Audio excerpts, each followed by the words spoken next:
Please welcome Alexandra Keith, CEO of P&G Beauty, who'll be interviewed by Shop Talk Europe's Vice President of Content, Rebecca Bemhenner.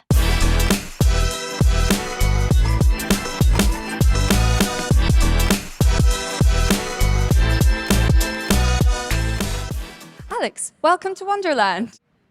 So let's set the scene, big picture. Why is beauty such an enduring category when it comes to continued consumer interest in related category growth? Beauty plays an incredibly important role in how each of us presents ourselves to the world every day.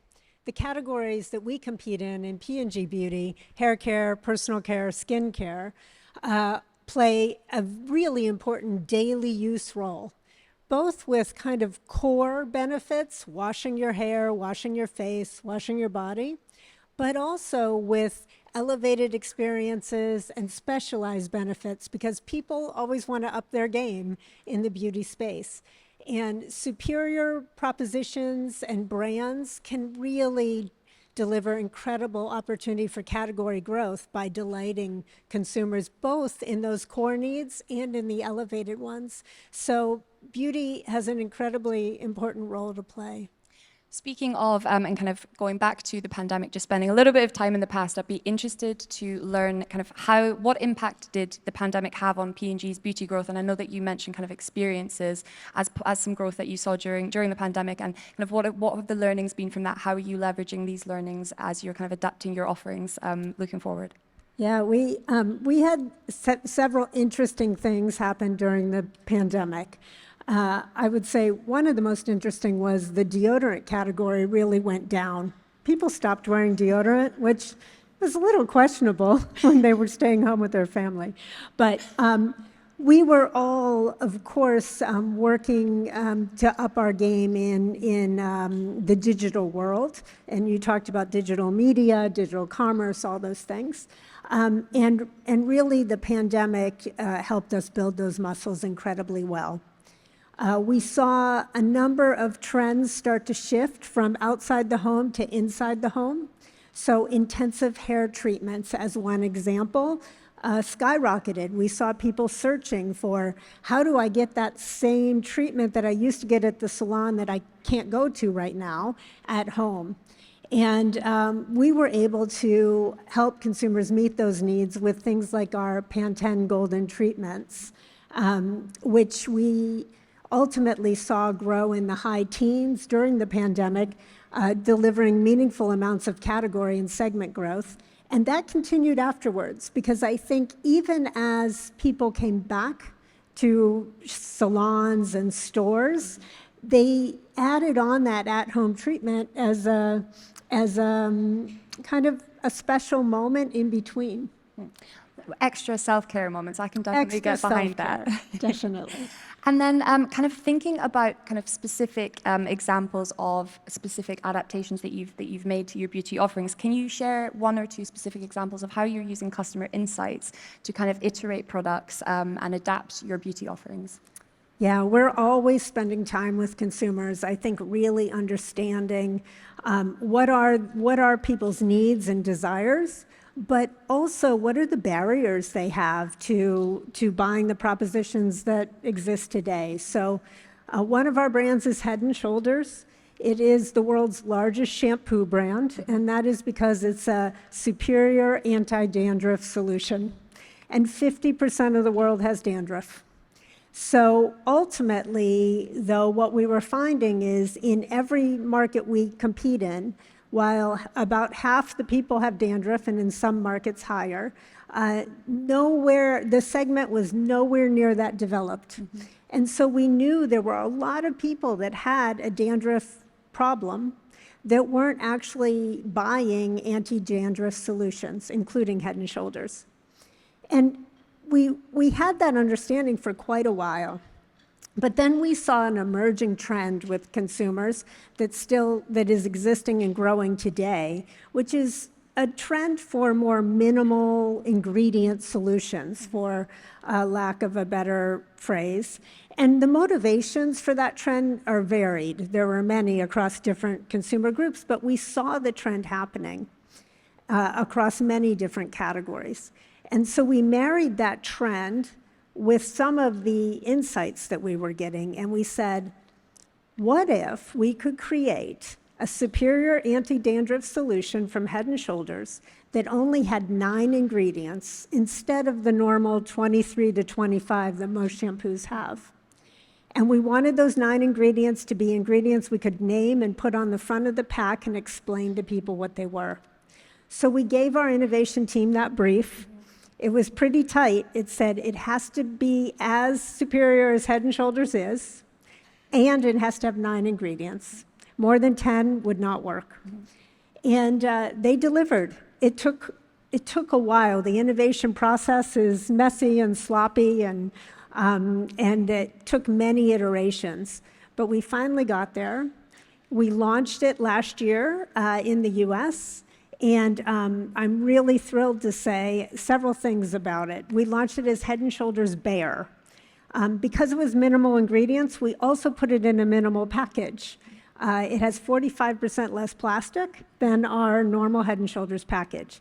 It is the same shape that the global people around the globe recognize as Head & Shoulders, but it's a different color to stand out on the shelf. We launched that just over a year ago. We launched 2 SKUs, also a Bare lineup. Instead of launching many SKUs, we launched 2. And those 2 SKUs are in the top 5 best performing new items in the hair care category in the US over the last year. And most importantly, they are growing the anti-dandruff segment and the category because they are bringing people who were not using anti-dandruff solutions, which are more premium to the category average, to the segment. Mostly those are women. So they're about 70% incremental to the segment and brand. They're women and they're younger women younger than 35 years old.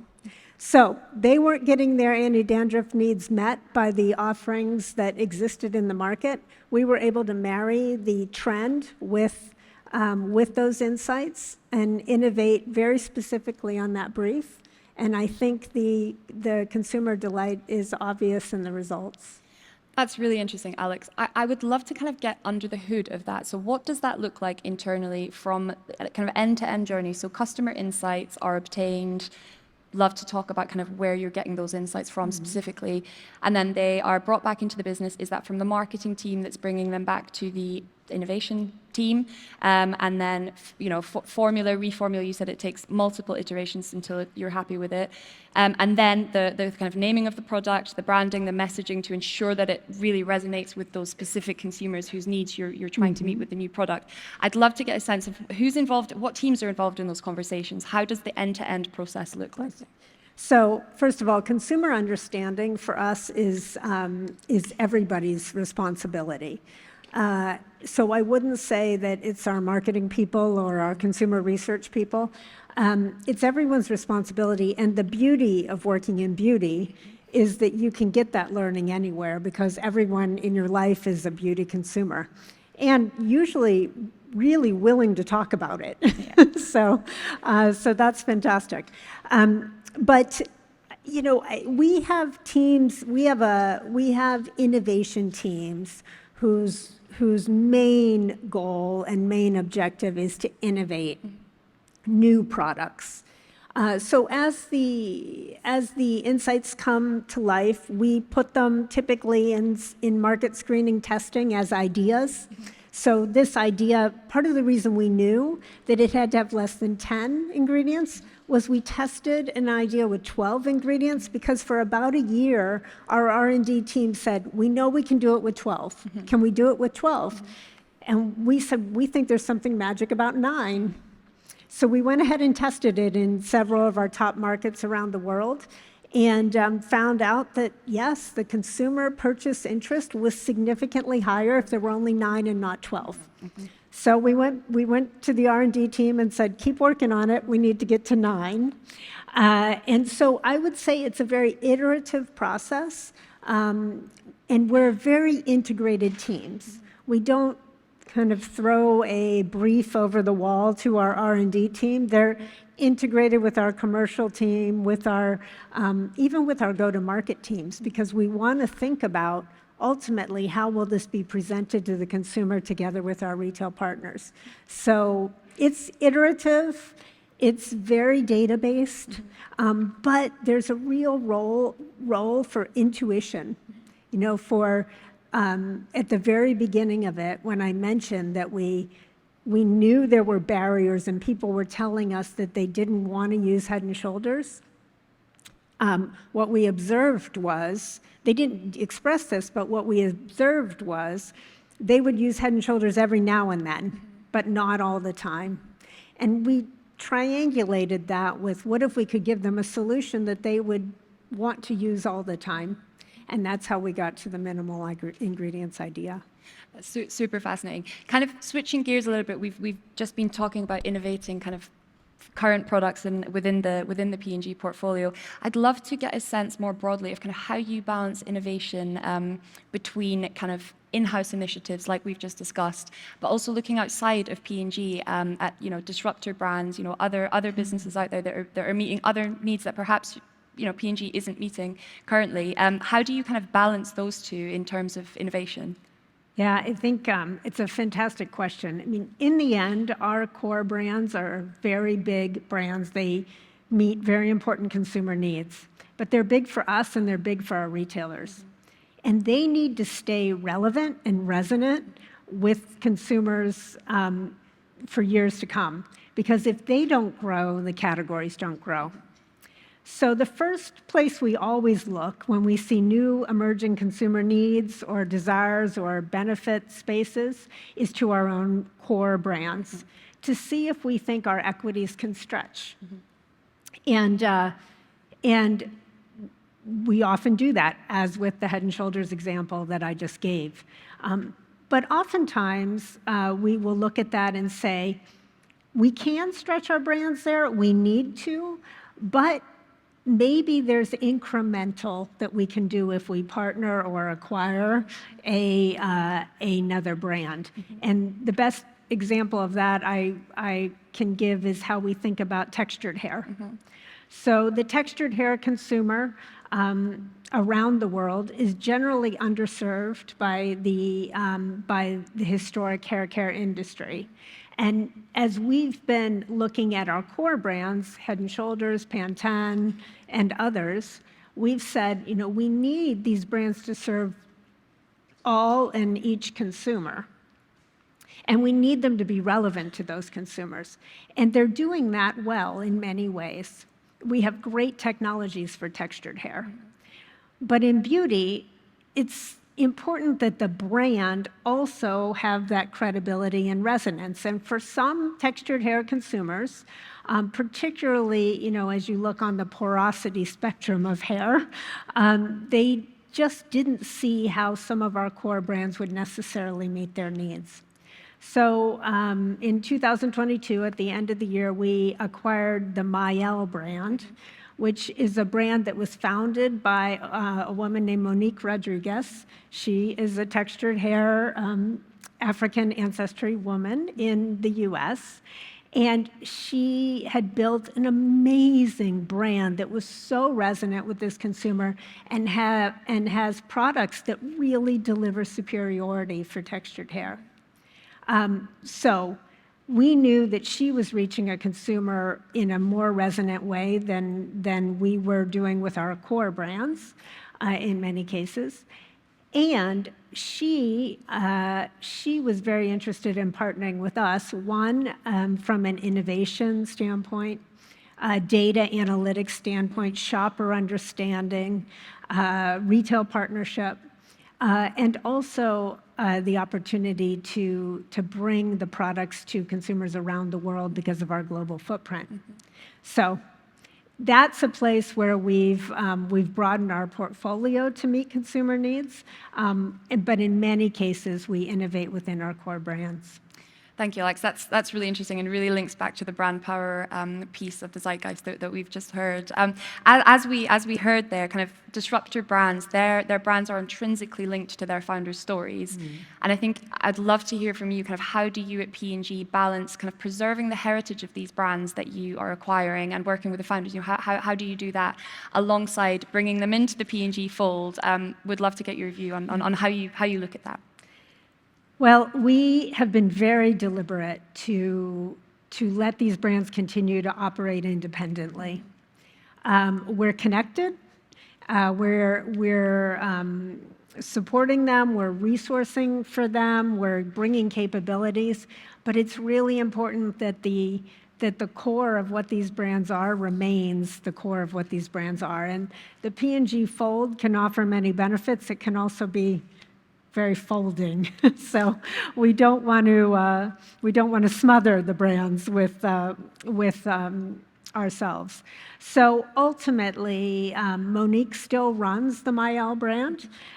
She has an in-house resident P&Ger who works with her, brings her capabilities, helps her connect internally, but ultimately she's still the CEO, and she's still the creative drive behind the products and the brand itself. Lovely, thank you. Now, shifting gears a little bit, specialty beauty is something that we discussed in our conversations previously.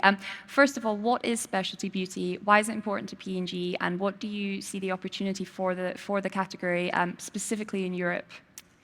So we call it specialty beauty, which is specialty beauty retail. So it's retail that is predominantly, if not entirely, beauty focused. And ultimately, that retail exists because there are consumers who are demanding a more engaging shopping experience, a more immersive shopping experience, and more elevated brand experience. We have, over the last several years, acquired a couple of specialty beauty brands. The importance here is these are brands that are in the categories in which we compete: hair care, skin care, personal care, where we know that we can bring deep consumer insight, technology, superior product formulation, partnered with the brand experience and specialty retail experience that these brands bring. So it's a powerful partnership to deliver category growth. I'm very excited personally about the specialty beauty category, and I'm a big fan of Pharmacy, which is one of your brands within that space. Shifting gears a little bit, so specialty beauty is a small part of the P&G beauty division, right? You have in the rest of it kind of really household iconic brands like Herbal Essences, Head and Shoulders. And some of these brands are really old, right? Head and Shoulders was founded in the 1950s, 70 years ago. Consumers have changed a lot since then. How do you keep brands that have that heritage relevant in today's market? That must be tough, right? It is tough, but it is critically important, and it's something that we talk about all the time. I think I'll talk about one of our oldest, if not our oldest, big beauty brand, which is Old Spice. It has old in the name, so you have to constantly reinvent it. But Old Spice was created in 1938, so it's older than all of our other big brands. And fun fact, Old Spice was the first shaving cream on the moon because it went with the astronauts to the moon in 1969. Wow. And that's cool, but it's not going to make guys buy it today. Right? So we're always, again, starting with the consumer, not only making sure we innovate with products that will provide the kind of superior benefits and experiences that the consumer is looking for now, which may be different than they were 30 years ago. For instance, body wash. Now is a big form, and 30 years ago, most guys, particularly in the US, used bar soap, right? So, as one example, but also the way the brand is presented, the character of the brand, and how we bring that character to life. Old Spice is really grounded in humor and connecting with guys in in a humor-based way that normalizes the fact that maybe they do have elevated needs. So right now, one of our big campaigns over the last couple years is called Men Have Skin Too. And it's all about the fact that men like moisturizing body washes because their skin is dry too. And we have wonderful, superior moisturizing body washes that we sell on Old Spice. So I think that relevance for today's consumer is critically important, balanced with knowing what at the core can't change about your brand. So for Old Spice, there's a couple things that we know we can't change, or we know we should never change about the brand. It has a nautical history that you see as a theme through all the things we do. It has red as its color, and you can see it if you walk through an aisle of a store that has Old Spice in the store, you see it right away. And that's critically important. And our brand mark. Our brand mark is the old script from when the brand launched. And in the 90s, we walked away from that for a little bit because we thought we needed to be higher tech. But then we found that that kind of approach wasn't as lasting as sticking with the brand mark we have. So we have some hard points we don't change. But then we always make sure we're innovating with superior products and speaking to him in a tone of voice that makes him interested in the brand. Lovely. That's really fascinating. Thank you, Alex. I'm afraid that's all we've got time for today, but thank you very much for joining us on stage. And thank you, everyone, for joining us. Thank you.